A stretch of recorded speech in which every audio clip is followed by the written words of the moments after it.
Hello everyone, welcome to brief future schooling. यहाँ हम बात करने वाले मॉलिक्यूल्स के बारे में और ये टॉपिक मैंने लिया है क्लास 9th की जो केमिस्ट्री है, chapter number 3 atoms and molecules. वहाँ से ये टॉपिक मैंने कवर की है और ऑलरेडी मैंने इस चैप्टर की जो 3 वीडियो है मैंने बना दी है और चैनल पर अपलोड भी हो चुकी है। उसे भी आप जाके देख सकते हैं स्टार्टिंग का, राइट। और अगर आप चैनल पर नए हैं, चैनल को अभी तक सब्सक्राइब नहीं किया है तो सब्सक्राइब कर लें ताकि और जो वीडियो आएंगी वो आपको मिलती रहे। ओके, आइए देखते हैं पहले मॉलिक्यूल के बारे में। अगर हम बात करते हैं मॉलिक्यूल के बारे में तो उससे पहले जो इम्पोर्टेंट पॉइंट ये है कि जो एलिमेंट्स होते हैं, एलिमेंट्स जो हैं वो जो बने होते हैं किसके बने होते हैं, एटम से मिलके बने होते हैं। यानी आपने पढ़ा है कि हाइड्रोजन, हीलियम, लिथियम, बेरिलियम, ये सभी क्या होते हैं, ये सभी एलिमेंट्स होते हैं। और जितने भी एलिमेंट्स होते हैं वो स्मॉलेस्ट पार्टिकल से मिलके बने होते हैं, जिससे हम क्या कहते हैं, एटम्स कहते हैं। यानी कई सारे जब एटम्स आपस में कंबाइन होते हैं तो वहां पे क्या बनते हैं, एलिमेंट का फॉर्मेशन होता है, राइट। ये आपको पता होना चाहिए पहले से। और अगर हम बात करें मॉलिक्यूल के बारे में तो इसके जो पहला पॉइंट इंपॉर्टेंट ये आपके लिए कि जब अच्छा एक बात और, मैंने बोला कि जो भी एलिमेंट है वो एटम से मिलके बना हुआ है।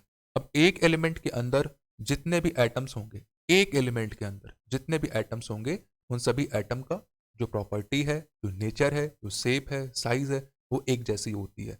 वहीं अगर हम डिफरेंट तरह के एलिमेंट लेंगे तो उनके एटम भी कैसे होंगे, डिफरेंट टाइप के होंगे। तो ऐसे में उनकी जो प्रॉपर्टी है एटम्स की, डिफरेंट एटम्स की, वो डिफरेंट टाइप की होगी। यानी उनका शेप, साइज, नेचर वो भी क्या होगा, डिफरेंट तरीके का होगा। यानी अगर एक एलिमेंट के अंदर जितने भी एटम्स पाए जा रहे हैं उनका जो नेचर है, शेप है, साइज है, कैरेक्टरिस्टिक है, वो एक जैसी दिखाई देती है। और अगर हम डिफरेंट तरह के एटम्स लेंगे, डिफरेंट एलिमेंट के डिफरेंट एटम्स लेंगे तो वहाँ पे जो उनका नेचर होता है वो डिफरेंट तरीके का होता है। ये सबसे पहला पॉइंट, इंपॉर्टेंट पॉइंट आपके लिए जानना ज़रूरी था, राइट। अगर अब हम बात करते हैं मॉलिक्यूल के बारे में तो पहला पॉइंट इंपॉर्टेंट ये है कि मॉलिक्यूल जो है बनता कब है, जब वेरियस टाइप के जो एटम्स हैं वो आपस में कंबाइन होते हैं तो वहाँ पे क्या बनता है, मॉलिक्यूल बनता है। अब इंपॉर्टेंट पॉइंट ये है कि जब मॉलिक्यूल जो बनता है वो जब सेम तरह के एटम्स आपस में कंबाइन होते हैं, सेम टाइप के, यानी एक ही एलिमेंट के जो एटम्स हैं जब आपस में कंबाइन होते हैं तो वहाँ पे भी क्या होता है, मॉलिक्यूल का फॉर्मेशन होता है। और अगर डिफरेंट टाइप के एटम्स आपस में कंबाइन होते हैं तो वहाँ पे भी क्या होता है, मॉलिक्यूल का फॉर्मेशन होता है। यानी मॉलिक्यूल का जो फॉर्मेशन है वो दोनों तरीके से हो सकता है। जब सेम तरह के एटम्स आपस में कंबाइन होगा तो भी मॉलिक्यूल बनेगा, जो डिफरेंट टाइप के एटम्स आपस में कंबाइन होंगे तो भी वहाँ पे मॉलिक्यूल बनेगा। आई थिंक ये बात आपको क्लियर हो चुकी है।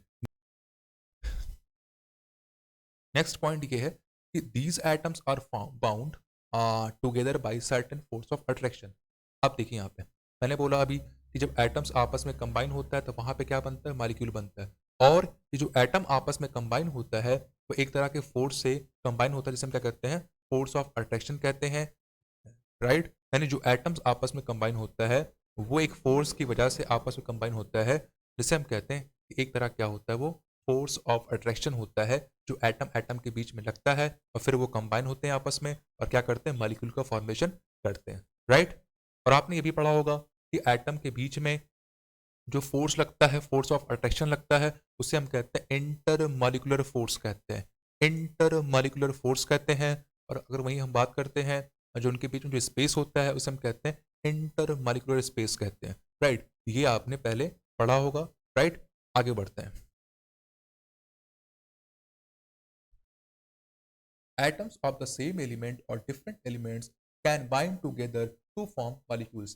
मैंने अभी थोड़ी देर पहले बताया कि जो एटम्स हैं, सेम एलिमेंट के जो एटम्स हैं आपस में कंबाइन हो सकते हैं तो भी वहाँ पे मॉलिक्यूल का फॉर्मेशन होगा। और अगर डिफरेंट टाइप के जो एलिमेंट हैं उनके जो एटम्स हैं अगर वो आपस में कंबाइन होते हैं तो भी वहाँ पे मॉलिक्यूल का फॉर्मेशन होगा। यानी जो सेम एलिमेंट के जो एटम्स हैं आपस में कंबाइन होगा तो वहाँ पे भी मॉलिक्यूल का फॉर्मेशन होगा। और जब डिफरेंट एलिमेंट के एटम्स आपस में कंबाइन होंगे तो वहाँ पे भी मॉलिक्यूल का फॉर्मेशन होगा, राइट। नेक्स्ट आते हैं। Therefore, a molecule is the smallest particle of the substance that can exist independently and so all the properties of that substance। इस तरह से हम ये कह सकते हैं किसी भी सब्सटेंस का जो स्मॉलेस्ट पार्टिकल वो क्या है, मॉलिक्यूल है। जबकि हम कहते हैं किसी भी एलिमेंट का जो स्मॉलेस्ट पार्टिकल है वो क्या है, एटम्स है। और किसी सब्सटेंस का जो स्मॉलेस्ट पार्टिकल हम कह सकते हैं वहाँ पे क्या है, वो उसका मॉलिक्यूल होता है। और मॉलिक्यूल की प्रॉपर्टी वही होती है जो सब्सटेंस की प्रॉपर्टी होती है, यानी जो प्रॉपर्टी सब्सटेंस के अंदर होगी और पदार्थ के अंदर होगी, वही प्रॉपर्टी जो है उसके मॉलिक्यूल के अंदर भी देखने को मिलेगी। राइट, नेक्स्ट आते हैं। अब अगर हम बात करते हैं मॉलिक्यूल्स ऑफ एलिमेंट की, यहाँ पे तो आप पहला पॉइंट देख सकते हैं कि the molecule of an element are form by combination of similar types of atoms. For example, यानी यहाँ पे हमने बात ये करी कि किसी भी एलिमेंट के जब एटम्स आपस में कंबाइन होते हैं तो वहाँ पे क्या होता है, मॉलिक्यूल का फॉर्मेशन होता है। अभी आपने देखा, जैसे अगर हम बात करते हैं ऑक्सीजन का, तो ऑक्सीजन जो एलिमेंट है, जब उसके दो एटम आपस में कंबाइन होते हैं तो वहाँ पे ऑक्सीजन का जो ऑक्सीजन जो मॉलिक्यूल है वो फॉर्मेशन होता है। हमने क्या बोला, हमने बोला कि जब ऑक्सीजन एलिमेंट के दो एटम्स आपस में कंबाइन होगा तो वहाँ पे ऑक्सीजन का मॉलिक्यूल बनेगा, जिसे हम कहते हैं O2 कहते हैं। सिमिलरली जब नाइट्रोजन जो है उसके जो दो एटम से आपस में कंबाइन होगा तो वहाँ पे नाइट्रोजन का मॉलिक्यूल बनेगा, जिसे हम कहते हैं नाइट्रोजन कहते हैं। राइट, नाइट्रोजन गैस भी कहते हैं, जिसे हम कहते हैं N2 कहते हैं। राइट, N2 कहते हैं। वहीं अगर हम बात करें, कुछ ऐसे भी एटम हैं जो जब दो आपस में कंबाइन होते हैं, कुछ ऐसे भी हैं जो सिर्फ एक ही रहते हैं, कुछ ऐसे भी हैं जो तीन आपस में कंबाइन होते हैं, कुछ ऐसे हैं जो चार आपस में कंबाइन होते हैं, और कुछ ऐसे भी हैं जो चार से ज़्यादा भी आपस में कंबाइन होते हैं। जैसे अगर हम बात करें सल्फर, सल्फर का जो है जब छह एटम्स जो आपस में कंबाइन होता है तो वहाँ पे सल्फर का मॉलिक्यूल बनता है, जिसे हम कहते हैं S6 कहते हैं। अगर हम बात करते हैं फास्फोरस का, तो फास्फोरस में क्या होता है कि जो चार एटम्स है वो आपस में कंबाइन होता है, उसे हम कहते हैं P4 कहते हैं। अगर हम बात करते हैं ऑक्सीजन का, तो वहाँ पे O2 होता है, नाइट्रोजन का N2 होता है, क्लोरीन का क्या होता है, Cl2 होता है। ये बात आप भी ऑलरेडी अगर जानते हो तो ठीक है, अदरवाइज ये चीज़ें आज आपको समझ में आ चुकी हैं। नेक्स्ट आते हैं। अब इसके बाद एक इंपॉर्टेंट कंसेप्ट आप ये देख सकते हो कि एटॉमिसिटी। एटॉमिसिटी ये एग्जाम के अंदर पूछा जाता है, काफ़ी इंपॉर्टेंट कंसेप्ट है। एटॉमिसिटी का मतलब ये है किसी भी मॉलिक्यूल के अंदर कितने एटम्स हैं।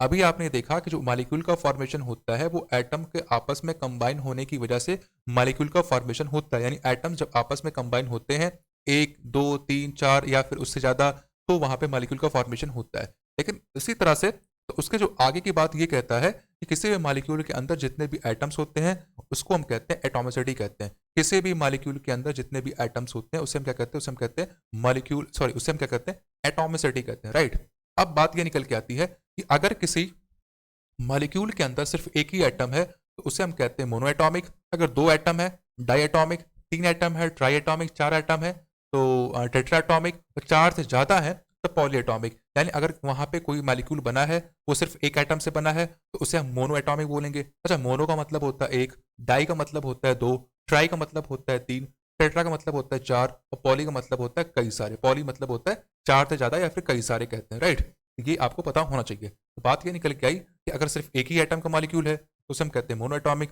अगर दो एटम का मॉलिक्यूल है तो उसे हम कहते हैं डाईएटॉमिक। अगर तीन एटम का मॉलिक्यूल है तो उसे हम कहते हैं ट्राईएटॉमिक। अगर चार एटम का मॉलिक्यूल है तो उसे हम कहते हैं टेट्राएटॉमिक। और अगर चार से ज़्यादा एटम का मॉलिक्यूल है उसे हम कहते हैं पॉलीएटॉमिक। राइट, आई थिंक ये बात आपको क्लियर हो चुकी है। आप यहाँ पे चार्ट में देख सकते हो, सारी बातें यहाँ से क्लियर हो जाएंगी। और जैसे अगर हम बात करते हैं आर्गन, आर्गन पता है कि एक नोबल गैस है जो आता है 18 ग्रुप के अंदर आता है। राइट, इसका एटॉमिक नंबर क्या होता है, एटॉमिक नंबर होता है इसका 18 होता है। तो आर्गन जो है ये इसका जो मॉलिक्यूल होता है उसमें सिर्फ एक ही एटम होता है, तो इसे हम क्या कहते हैं, इसे हम कहते हैं मोनोएटॉमिक कहते हैं। हीलियम ये भी क्या है, नोबल गैस है, इसमें भी क्या होता है, सिर्फ एक एटम होता है, कहते हैं मोनोएटॉमिक कहते हैं। और अगर हम बात करते हैं ऑक्सीजन की बात करते हैं, तो ऑक्सीजन के मॉलिक्यूल में जो है दो एटम होते हैं, जिसे हम कहते हैं O2 कहते हैं। तो यहाँ इसे हम कहते हैं डाईएटॉमिक कहते हैं। अगर हम बात करें हाइड्रोजन की बात हम करें, तो हाइड्रोजन जो मॉलिक्यूल होता है उसमें क्या होता है, दो एटम होते हैं, इसे हम कहते हैं डायटोमिक कहते हैं। नाइट्रोजन के मॉलिक्यूल में दो एटम होते हैं, इसे हम डायटोमिक कहते हैं। क्लोरीन के मॉलिक्यूल में दो एटम होते हैं, यानी Cl2 कहते हैं उसको, इसे हम क्या कहते हैं, डायटोमिक कहते हैं।